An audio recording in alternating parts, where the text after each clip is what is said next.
Hello, hello, test, test, test. Okay, hi. We ran a little long on business meeting. We'll see how much of this we can get through. We're in no hurry though, so it's okay. Welcome to history class. Who likes history class? I hope so, because if you're going to study the Bible, you're studying history. So history and church just kind of go hand in hand. What I figured we would do, because a lot of times we talk about all sorts of reasons why we should believe the Bible and trust the Bible and why it's historically reliable and everything. Well, a really big one is the fact that it contains fulfilled prophecies, that there are things in there that it says this will happen in the future. And then centuries later, it actually happens. And so I figure if someone can be telling you the truth about events before they happen, that is pretty good evidence of its trustworthiness. And so what we're going to do is we're going to look at a handful of, not just like prophetic things. We're not talking about like end times, and things. We're not talking about things that are kind of, well, maybe it's that. Some people think, no, we're talking about things that are in history where the Bible says this will happen in the future, and then it ends up happening. And so that's what we will be taking a look at. We're going to work our way through a few different ones. Tonight, we're actually going to be looking at Daniel chapters 7 and 8. The beasts, and Daniel has some visions, and there's some beasts that represent some things. We'll take a look at Ezekiel has a prophecy on the fall of the city of Tyre. We'll look at some things that Jesus fulfilled, and some other ones. So lots of good stuff in the Bible. So just going through, I had a handout that was supposed to go along with it, and I guess I didn't save or something or whatever happened, but I went to print it and the file just wasn't there. So what we're going to be looking at is in Daniel 7 and 8, we actually get the description of 400 years worth of world history, where Daniel has some visions and they line out actual, rise and fall of different empires, including the Medo-Persian Empire, the Babylonians before them, Alexander the Great in Greece coming along, the kingdoms that follow after him, and then this one ruler in particular, Antiochus. He is not a very good guy, but Daniel describes him to a T. And so that's what we're going to be looking at. And of course, the really neat thing for any prophecy to be confirmed is that Daniel wrote before these things happened, and then later they end up happening. Probably next week, maybe the next week, we'll actually get into looking at how we know that Daniel wrote when he wrote, because some critics will say, oh, that was written afterwards. That wasn't prophecy. No. Daniel wrote centuries before some of these things came to pass. All those events in particular, Alexander the Great, kingdoms after him, the rise of Antiochus, these are all things that happened after Daniel was gone. And so here we go. We're going to hopefully be able to look at some stuff that's going on in history. We have Daniel chapter 7. I'm not going to spend a whole lot of time on this. It's chapter 8, I think, where all the really good details come, and they're actually kind of talking about the same things. However, can someone grab, I had a Bible. Oop. There we go, like a well-oiled machine. Daniel. You're so funny.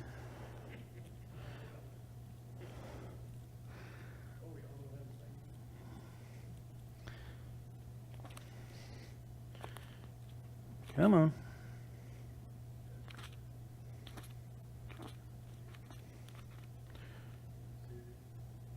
Oh, seriously? Sorry, not very professional of me, I know. There we go. Daniel chapter 7. Daniel chapter 7. I'll look at the first several verses that talk about some beasts coming up out of the sea. Daniel chapter 7, in the first year of Belshazzar, king of Babylon, Daniel saw a dream and visions of his head as he lay on his bed. Then he wrote down the dream and told the sum of the matter. Daniel declared, I saw in my vision by night, and behold, the four winds of heaven were stirring up the great sea. And 4 great beasts came out of the sea, different one from the other. The first was like a lion and had eagle's wings. Then as I looked, its wings were plucked off, and it was lifted up from the ground and made to stand on 2 feet like a man. And the mind of a man was given to it. And behold, another beast, a second one like a bear, and it was raised up on one side. And it had 3 ribs in its mouth between its teeth, and it was told, Arise, devour much flesh. And after this I looked, and behold, another like a leopard with 4 wings of a bird on its back, and the beast had 4 heads, and dominion was given to it. Now there's a 4th beast that we're not going to go into because it is actually a future prophecy. It's typically seen as more of an end times. It gets into the Antichrist and that kind of thing is what it seems to be describing. But these first 3 appear to be describing kingdoms. It's a succession of kingdoms. We're actually told that a little later in the chapter. It says these were kingdoms. And so we're going to look and see what kingdoms they are. They've typically been believed to be the first one with the lion with eagle's wings is Babylon, specifically Nebuchadnezzar.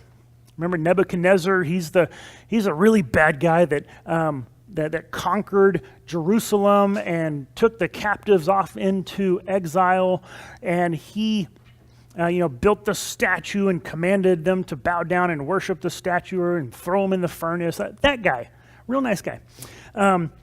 Well, he is referred to as a lion. Like kind of the symbol of Babylon in many places is a lion.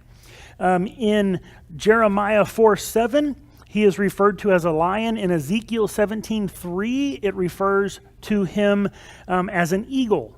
So an image of a lion with eagle's wings fits Nebuchadnezzar. Lions are very common in Babylonian art. They're all over the place in Babylon. Archaeologists have uncovered. Wings represent majesty and dominance, right? So it's a lion, it's the king of the jungle, and then you have the wings of an eagle. It's just showing this just great majesty and dominance. And Nebuchadnezzar was really one of the first kind of superpower world leaders. And so that fits with him. But then it says his wings are plucked. And then he stands like a man and is given a man's heart. Y'all know what that is referring to? You know the story of Nebuchadnezzar? Right, at one point he gets really boastful, and he's standing out and looking at his city going, look at what I have created. Aren't I just so wonderful? And God decides to put him in his place.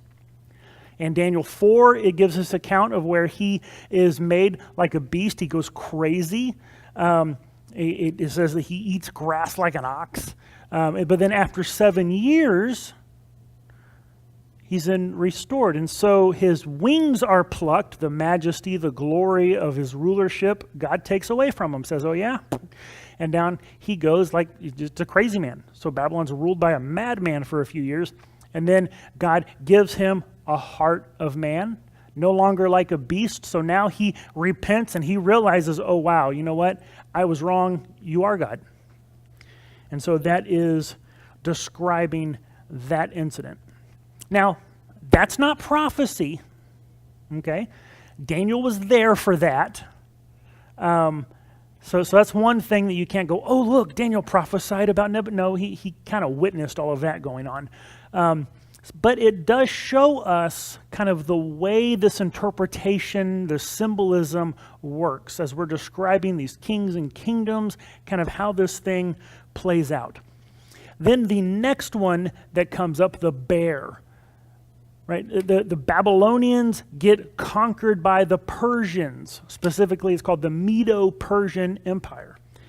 Because the Medo-Persian Empire, there was 2 main kingdoms made up the empire. The Medes and the Persians. And you actually had the Medes kind of started out, they were the higher kind of kingdom, and the Persians were subservient to them. And then Cyrus the Great decided he didn't like that anymore. He killed the king of Persia, set himself up as king, revolted against the Medes, and then conquered them and said, now we're in charge. And then went on to conquer some other kingdoms, including Babylon. And so that's Cyrus the Great. You read about him in Daniel as well. So the Medo-Persian Empire, the bear really describes how they are. Just this big, lumbering, just behemoth that just goes through and just conquers everything, wreaking havoc in its path. And so, whereas Babylon was real majestic, right? Nebuchadnezzar built Babylon, and he was, you get the hanging gardens, you get this beautiful architecture. Later on, whenever Alexander the Great comes through and conquers it, he makes Babylon kind of his capital, and that's where he stays for a while because the city is just so amazing, right? So in Babylon, it's majesty and royalty. With the Persians, they just kind of brutality and take out everything in their path. So more like the bear, raised up on one side because you have these two main kingdoms, the Medes and the Persians, but one is above the other. And three ribs in its mouth. There are three main nations that the Persians take over.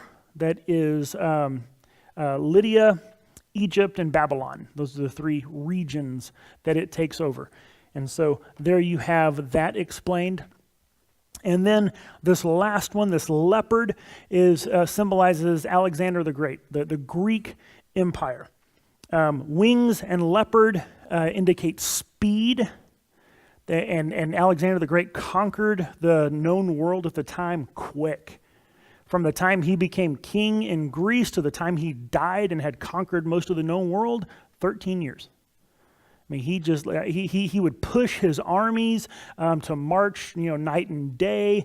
He just quickly conquered the world. And so there you have those beasts in Daniel 7. And as interesting as those are, it's Daniel 8 where you get the real fun, because Daniel 8 gives us a lot of detail. Should not have closed that. Jake, why'd you let me close that? All right. Okay, Daniel 8. So he's going to have some more visions. It says, in the third year, the reign of King Belshazzar, a vision appeared to me, Daniel, after that which had appeared to me at the first. And I saw in the vision, when I saw, I was in Susa, the capital, which is in the province of Elam. And I saw in the vision, and I was at the Ulai Canal. I raised my eyes and saw, and behold, a ram standing on the bank of the canal, and it had two horns. And both horns were high, but one was higher than the other. And the higher one came up last. And I saw the ram charging westward and northward and southward. No beast could stand before him, and there was no one who could rescue from his power. He did as he pleased and became great. And as I considered, behold, a male goat came from the west across the face of the whole earth without touching the ground. And the goat had a conspicuous horn between its eyes. And he came to the ram with the two horns which I had seen standing on the bank of the canal, and he ran at him with powerful wrath. And I saw him come close to the ram, and he was enraged against him, and struck the ram, and broke his two horns. And the ram had no power to stand before him, but he cast him down to the ground and trampled on him. And there was no one who could rescue the ram from his power. And then the goat became exceedingly great. But when he was strong, the great horn was broken, and instead of it there came up four conspicuous horns toward the four winds of heaven. Out of one of them came a little horn, which grew exceedingly great toward the south and the east and toward the glorious land. It grew great even to the host of heaven, and some of the hosts of the stars were threw to the ground and trampled on them. It became great, even as great as the Prince of Hosts. And the regular burnt offering was taken away from him, and the place of his sanctuary was overthrown. And a host will be given over. It goes on and on and on. We'll get into some of that in a little bit, but you kind of get the idea. So he's having these visions of these beasts. So there's the first one is a ram. Okay, it's a ram with two horns. Okay, those two horns are the two kingdoms of the Medo-Persian Empire, one higher than the other. And it says that one came up, there was one that was taller than the other, but the taller one came up last. And that's how it happened in the Medo-Persian Empire. You had the Medes were in charge, and then the Persians took over, and they became greater. And so you have that symbolism. Excuse me. In the ancient world, horns often represented kings and kingdoms. And so you have that playing out really well.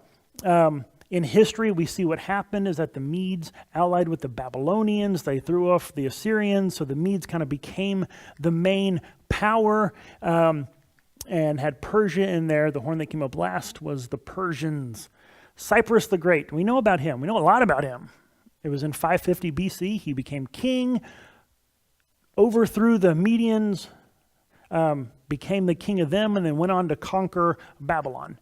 And so here we have kind of the symbolism of this vision is bearing out what actually happens in history. So, and then the Persians basically become the superpower. What's interesting, if you ever study world history, is each one of these just kind of comes up and they're bigger and greater than the one before, and spreading out and covering more and more territory, and eventually end up with Rome that's pretty much ruling everything from Great Britain to India to Egypt, all over the place. And so, but then you have this goat. So there's the ram, and it's powerful and it's strong and nothing could stand against it. But then you have this goat that comes from the west. Okay. By the way, and I didn't mention that, sorry, my notes got a little jumbled earlier. It actually gives an interpretation. If I would have kept reading, I don't want to read the entire chapter, but Daniel is like, wow, what is this all about? And so he goes and he asks Gabriel, what is this vision? Says, and when he had spoken, I think it's in verse 20 where it starts. And it says, as for the ram that you saw with the two horns, these are the kings of Media and Persia. The angel just specifically flat out says, he goes, what was this vision, this rams and this goat and this horns and what's going on? And he says, yeah, the ram, that was the kings of Media and Persia.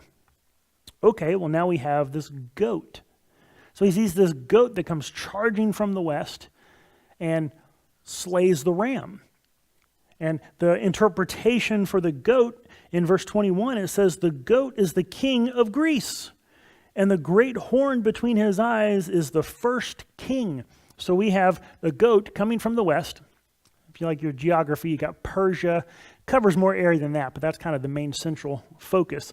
There you got Persia. The goat comes from the west. And hey, look what's to the west. Greece is to the west.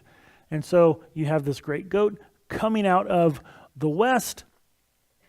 The large horn is Alexander the Great. Alexander wasn't Greek. He was Macedonian, which is just north of Greece, kind of part of Greece, but really kind of not, but sort of. And so he becomes king of Macedonia, which is symbolized by goats. Like the symbol of Macedonia is the goat. Interesting that Daniel in, like the mid 500s BC, the symbolism of the king that's going to come and conquer the Persian Empire is a goat, which is the symbol of Alexander. It was a goat. It says it doesn't touch the ground. That's a reference to the speed. Again, like I said, he conquers the known world in 13 years. And actually, most of that, or at least the big portion at the beginning of that, was him kind of getting Greece all in order. And then once he got Greece organized, then he went out and started to conquer. And so you have the speed of the conquest. Okay, it says the large horn is broken. When it is strong, it is broken. Alexander kind of just suddenly and mysteriously dies. He's 33 years old. He became king at age 20. At age 33, he just dies. No one really knew why. I read one account, and this is a hey maybe. Some people thought maybe some different illnesses that have been proposed. This one doctor said from the descriptions they've read in the different historical accounts that it actually sounds like this neurological disease that causes paralysis and actually has the symptoms that people describe. And he said what's really kind of scary about that is if it really was that disease, then he didn't die when people thought he did. It's just he was paralyzed and his breathing had become so shallow they couldn't tell that he was still alive. And so he probably actually was still alive for a couple days after they thought he was dead. But so Alexander cut down. The horn is broken. Okay, so then you have these 4 horns that come out. And again, the angel continues the interpretation in verse 22. As for the horn that was broken, in place of which 4 others arose, 4 kingdoms shall arise from his nation, but not with his power. Okay, we actually end up that whenever he dies, they ask, hey, Alexander, I mean, he's on his deathbed. You haven't appointed a successor. Who's supposed to take over for you? And reportedly, his answer was, the strong. And then he died. Okay, what does that mean? What actually ends up happening is 4 of his generals take over and split up the empire among themselves. And you have these 4 guys, Ptolemy, Seleucus, Cassander, and Lysimachus. They take it and they split up the empire. But none of them are as strong as he was. Just like the Bible said. This mighty kingdom, the king is struck down. 4 kingdoms come up, but not with the same power that he had. There's the way they kind of split that up there. Okay. So this is all matching up with history, just tick, tick, tick. We're moving right along, and that's all nice and interesting, but here's where it gets really interesting. Okay, you get this little horn that comes up. By the way, not to be confused with the little horn of Daniel chapter 7. The beast we didn't talk about that is generally thought to be the Antichrist and all of that, future, there's a little horn in there. Totally different horn. It's not referring to the same thing. We don't need to quite look at that, but that's from Daniel 7. It's not. If you look at the description and the number of horns and what it does, and it's not the same thing. It's actually, and most historians do agree, that what is being referred to here in Daniel chapter 8 is a king called Antiochus IV, or Antiochus Epiphanes. He was a king from the Seleucid Empire. That's one of Daniel's. So if you look at what we've had, we have the ram, the Persians. The goat comes and takes them out. The horn breaks. Alexander dies. 4 more horns, kingdoms come up. That's his 4 generals. And then out of one of those horns, is what it says, out of one of them came, in verse 8, a little horn, maybe that's 9, which grew exceedingly great toward the south, toward the east, toward the glorious land. So out of one of the horns comes a king. And this guy matches. We're about to just walk through the rest of Daniel 8 and see how it matches him perfectly. Okay, so first it says, let me get my right page here. It says, and out of one of them came a little horn. Okay, so out of one of those kingdoms, the Seleucid Empire, which grew exceedingly great. Okay, so it's a little horn, by the way, and that's kind of small. I'm sorry. I thought it would look bigger on the screen. It's a little horn, right? He was not in line to be king. He was in the royal family, but he was not in the line of succession. So, little guy, not important, but he rose to power.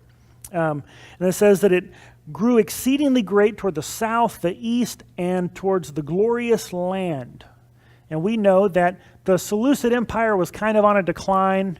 Antiochus comes along and he expands the empire. He kind of brings it back to some glory and pushes out and conquers some new lands. Okay, so again, there we go, history lining up. Verse 10 says, and it grew up to the host of heaven, and it cast down some of the host and some of the stars to the ground and trampled them. Usually stars indicates angels. I don't think it is here.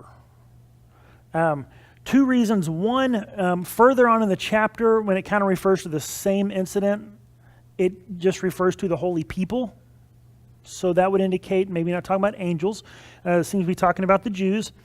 And in Daniel 12, he actually uses stars to describe people.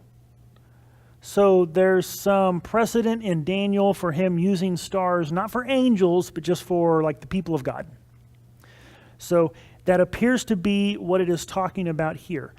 Some people say that this prophecy has to do with end times and Satan, and it could, right? We've seen in the Bible in places where there's double prophecy, but it certainly refers to Antiochus, and he will viciously persecute the Jews, like really bad. He is just certainly not a nice guy.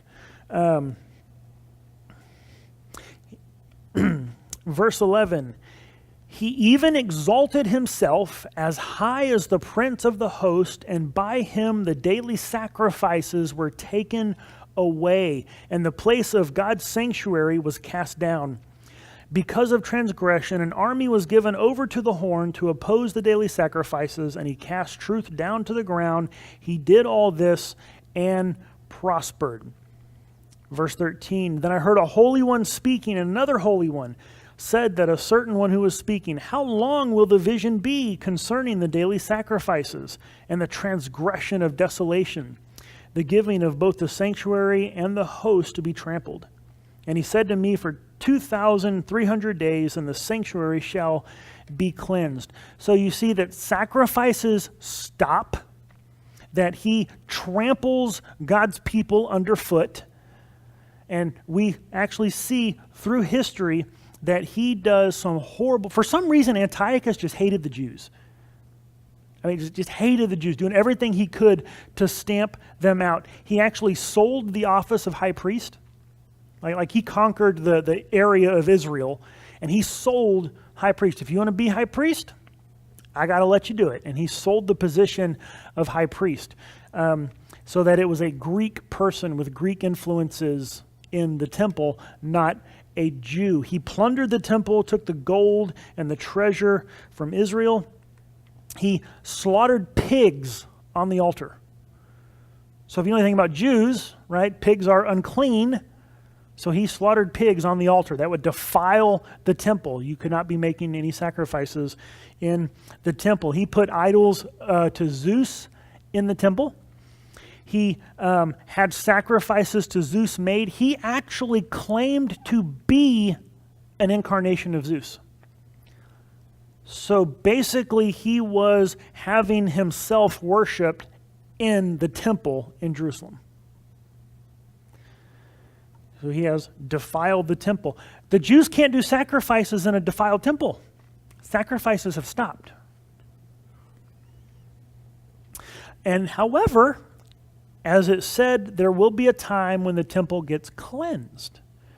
We're not exactly sure that 2,300 days, we're not exactly sure when it starts, but we know when it ends. Because in 167 BC, you have the Maccabean revolt. If you know any of your history from there, one of the things that happened was he's commanding that the Jews not worship, that they actually make sacrifices to pagan gods. And so an emissary or, whatever is his comes to this town where one of the guys in the town he's a priest, and his son is Judas Maccabee. He's the one that Maccabean revolt gets named after. And they command him to sacrifice to a pagan idol. And he says, no, I'm not going to do it.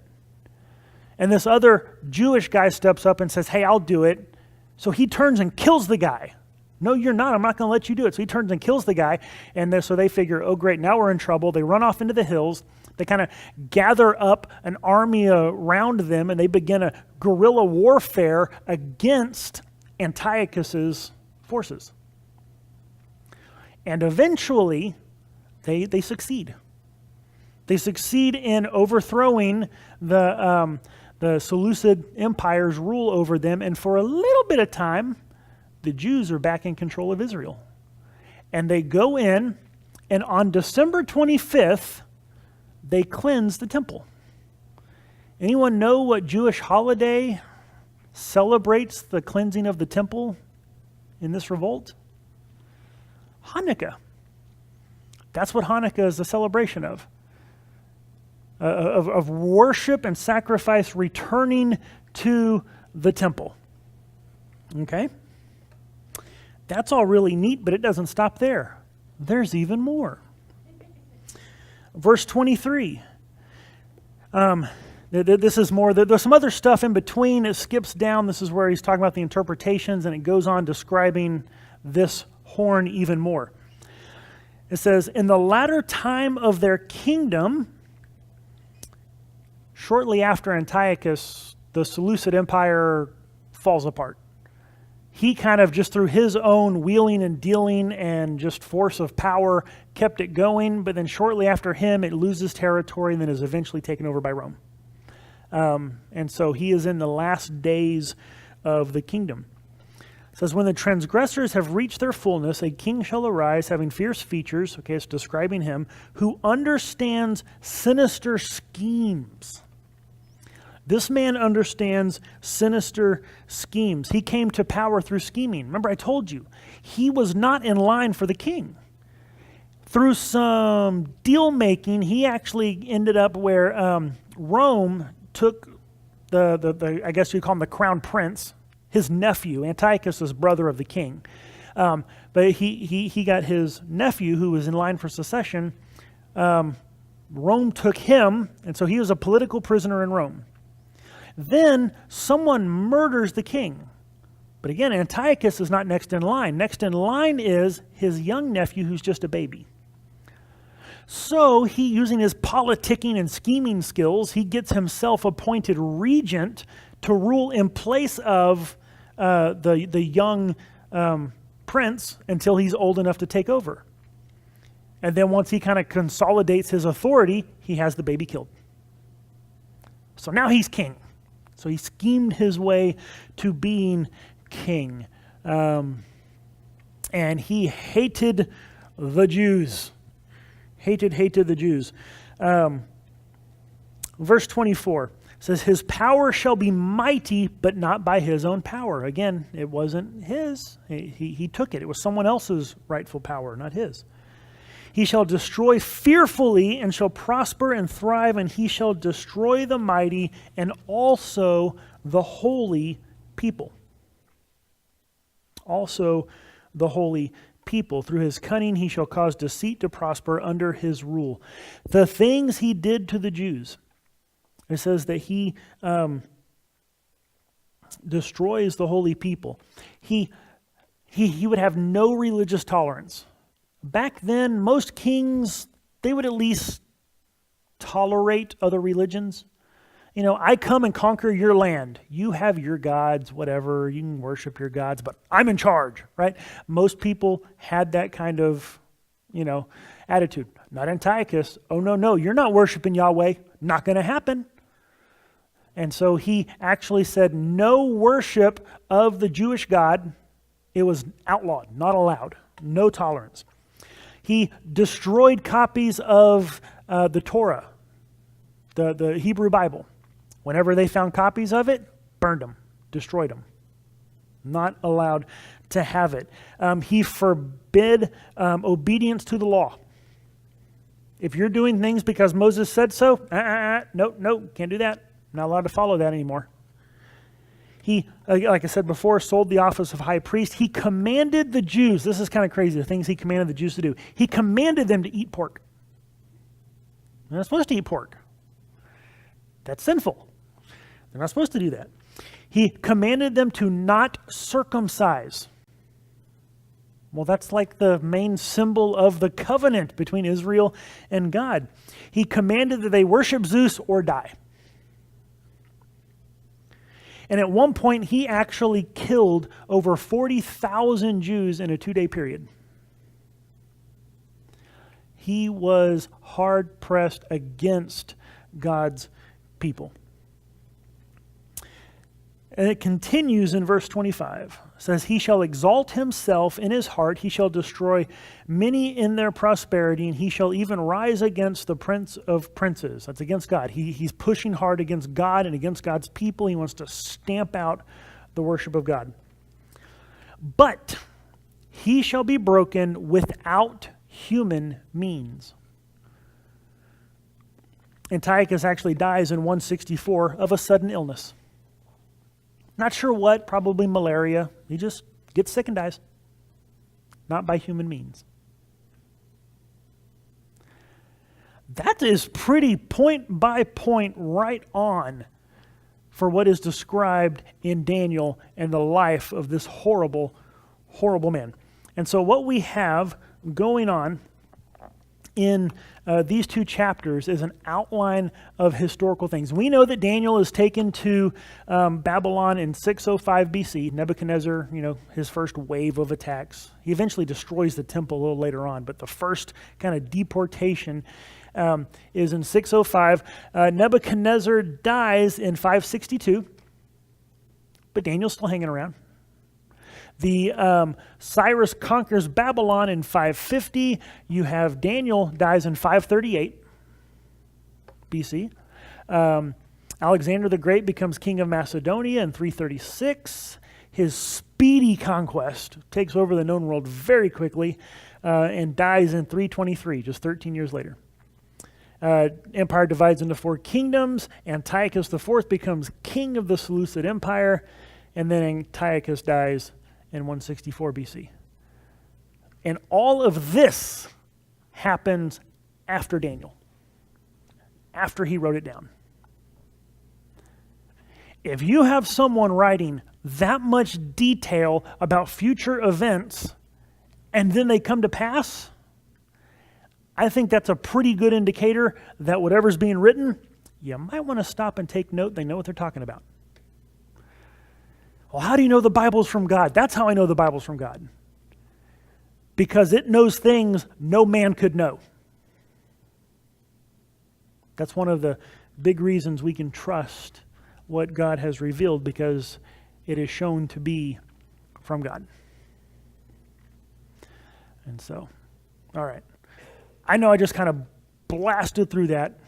Part of it was because short on time, and part of it was because I like it. It's exciting. But questions? Uh-oh, threw you a curve. The bear is the Medes and the Persians. I mean, if you look at the... I thought this one, but it was 30 years ago, and just my memory, I got the bear wrong. Yeah, there are... I've seen, and I think it's a minority view. I've actually seen some who think the little horn is Rome. I know whenever you have the vision of the statue, with the head of gold and the, where it goes down to where finally the feet are, like clay, that at the bottom, the feet, that's Rome. Whenever you get into the fourth beast, which we didn't talk about in Daniel 7, because a lot of it is future prophecy thing, people say that's describing Rome and representing end time stuff. And that's why I just focused on the ones that we can look at and say, hey, look at this. It actually tells you who it is, and the details match.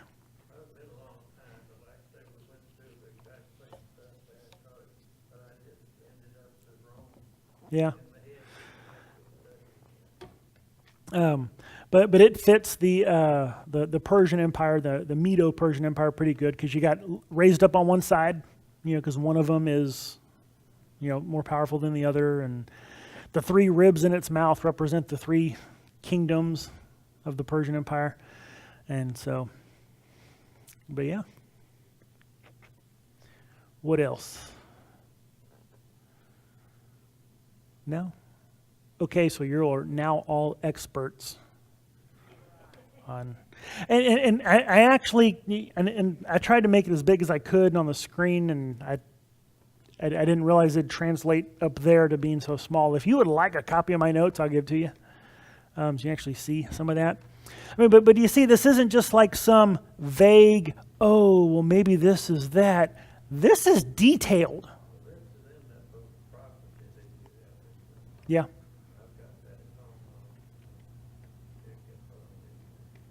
Okay. Yeah. What's that? Okay. Well, whenever I post this on the website, I'll post my notes too. Might figure out how to do that. So, alrighty.